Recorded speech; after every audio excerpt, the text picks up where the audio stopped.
শোনো ভাই, প্রথমেই একটা কথা বলি, একদম ভয় পাবে না। মাধ্যমিক এমন কোনো রকেট সায়েন্স না যেটা শুধু ফার্স্ট বয় বা ফার্স্ট গার্লরাই পারে। আমি জানি পরীক্ষার আগেই শেষ কয়েকটা দিনে কীরকম চাপ হয়, মনে হয় যা পড়েছি সব ভুলে যাচ্ছি, মাথাটা কেমন যেন ভারী হয়ে থাকে। বিশ্বাস করো, আমি এই ফিলিংসটা বুঝি, কারণ আমিও এই সময়টা পার করে এসেছি। আমিও তো একজন ছাত্র। তাই আজ আমি কোনো স্যার হিসেবে না, একদম দাদার মতো করে বোঝাবো। চলো, এই আলোচনাটা মন দিয়ে শোনা যাক। তাহলে চলো এই কথাটাকেই মাথায় রেখে আমরা এগোব। মনের ভেতর থেকে সব টেনশন, সব ভয় ছেড়ে ফেলে দাও। আমরা একসাথে এমনভাবেই চ্যাপ্টারটা বুঝব না যাতে পরীক্ষার খাতায় আর কিচ্ছু আটকাবে না। তো আর দেরি কেন, চলো শুরু করা যাক। আজকে আমাদের প্ল্যানটা খুব সিম্পল। আমরা মোট 4টে জিনিস নিয়ে কথা বলবো। প্রথমে বৃদ্ধি জিনিসটা ঠিক কী সেটার আসল কনসেপ্টটা বুঝব। তারপর বৃদ্ধি আর বিকাশের মধ্যে কী পার্থক্য সেটা দেখব। এরপর জানব বৃদ্ধি ঠিক কোন কোন ধাপে হয়। আর সবশেষে আমাদের নিজেদের মানে মানুষের বিকাশের বিভিন্ন স্টেজগুলো নিয়ে আলোচনা করব।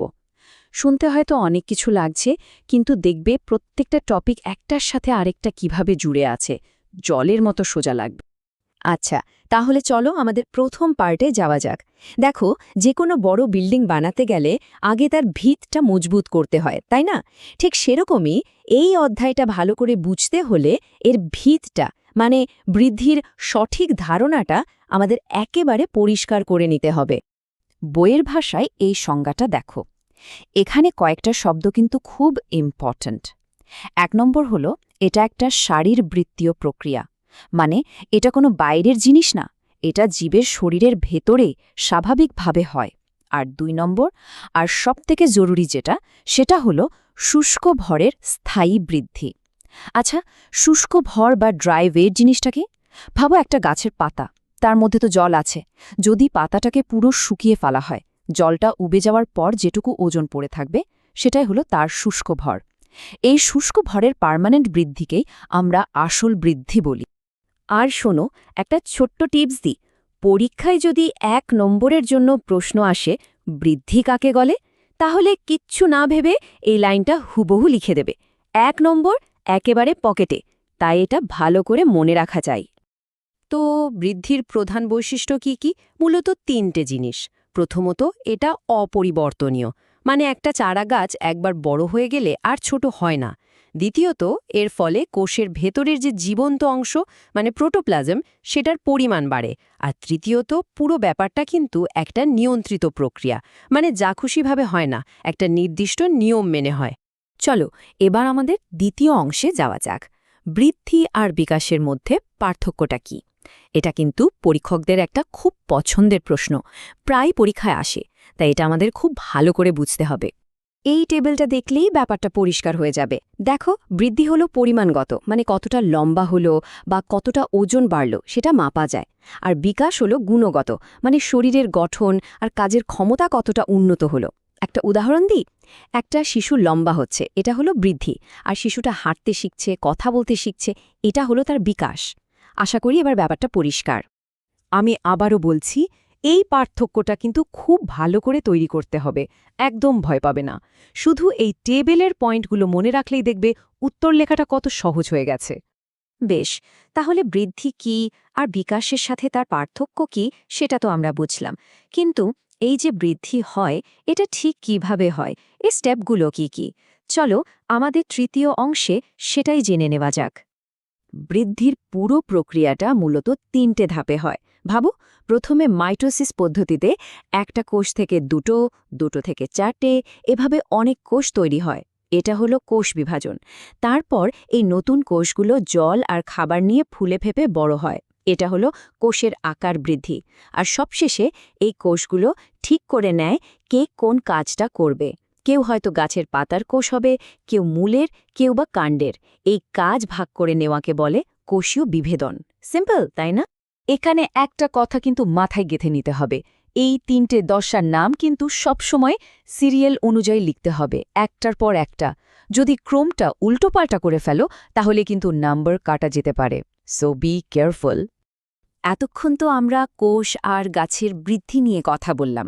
এবার চলো সবথেকে ইন্টারেস্টিং পার্টে আসি। এই পুরো ব্যাপারটা আমাদের নিজেদের জীবনে মানে মানুষের জীবনে কিভাবে ঘটে। চলো আমাদের জীবনযাত্রার দিকে একবার তাকানো যাক।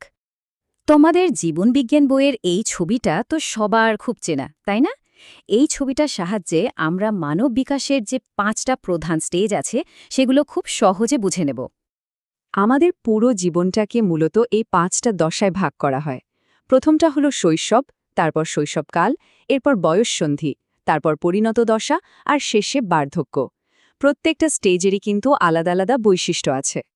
তো জীবনের একদম প্রথম স্টেজ শৈশব, মানে জন্ম থেকে 3 বছর বয়স পর্যন্ত। এই সময়টাতেই কিন্তু আমাদের শরীরের বৃদ্ধি সবথেকে দ্রুত গতিতে হয়। জন্মের সময় সাধারণত একটা বাচ্চার ওজন 2.5 থেকে 3 কেজি থাকে, আর এই সময়ে পুষ্টির জন্য মায়ের দুধের কোনো বিকল্প নেই। শৈশবের পরের ধাপটাই হল শৈশবকাল, যেটা মোটামুটি 3 থেকে 11 বছর বয়স পর্যন্ত চলে। এই সময়টায় উচ্চতা খুব তাড়াতাড়ি বাড়ে, আর এই বয়সটা হলো ছোটাছুটি খেলাধুলো করার বয়স। এই খেলাধুলোর মাধ্যমেই কিন্তু আমাদের অঙ্গ-প্রত্যঙ্গ আর মস্তিষ্কের বিকাশ হয়। এরপর আসে বয়ঃসন্ধিকাল, মানে 12 থেকে 20 বছর বয়স পর্যন্ত। এটা জীবনের একটা খুব খুব গুরুত্বপূর্ণ সময়।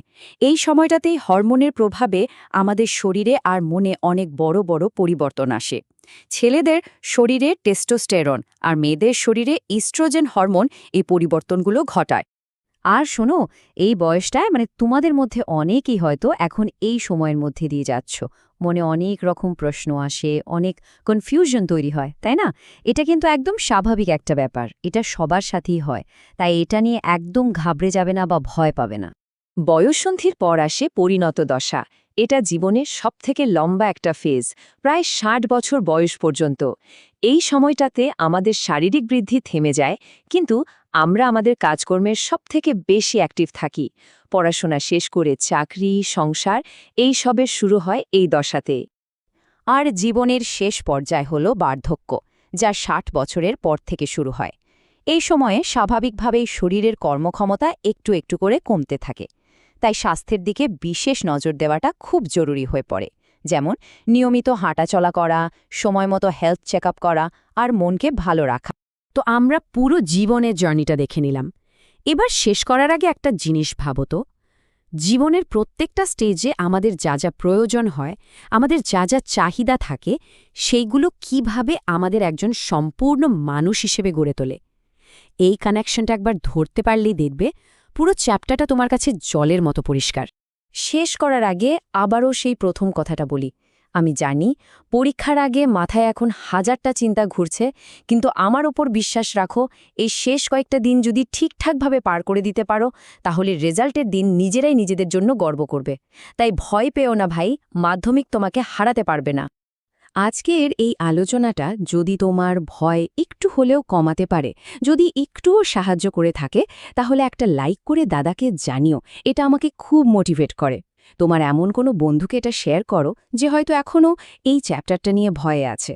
আর সাবস্ক্রাইব করে পাশে থেকো, কারণ তোমরা সাথে থাকলেই তো দাদা আরও ভালো করে পড়ানোর জোর পাবে। ভালো থেকো।